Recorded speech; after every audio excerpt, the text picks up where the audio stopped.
చరణ్ టీవీకి స్వాగతం. నర్సాపూర్ కేఏకే ఆసుపత్రి వద్ద ఆందోళన.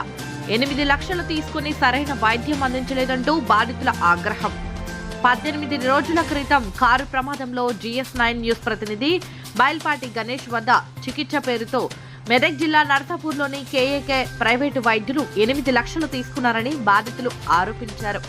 చివరకు చికిత్స కోసం సంగారెడ్డి ఆసుపత్రికి తీసుకెళ్లగా అక్కడి వైద్యులు సరైన వైద్యం అందలేదని హైదరాబాద్లోని ఉస్మానియా ఆసుపత్రికి తరలించారు. 8 లక్షల రూపాయల వరకు డబ్బులు వసూలు చేసి నిర్లక్ష్యంగా వైద్యం చేశారని వెంటనే కేఏకే ఆసుపత్రి యాజమాన్యం డాక్టర్లపై కఠిన చర్యలు తీసుకుని ఆసుపత్రి ముందు బాధితులు ఆందోళనకు దిగారు.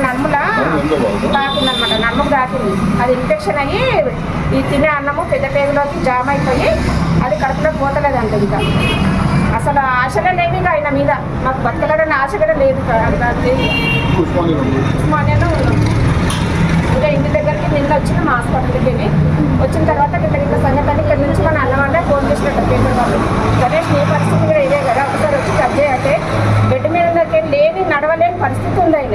నేను వచ్చిన ఏమన్నా మీరు దయచేసి ఏమైనా చేస్తుంటే చూడండి.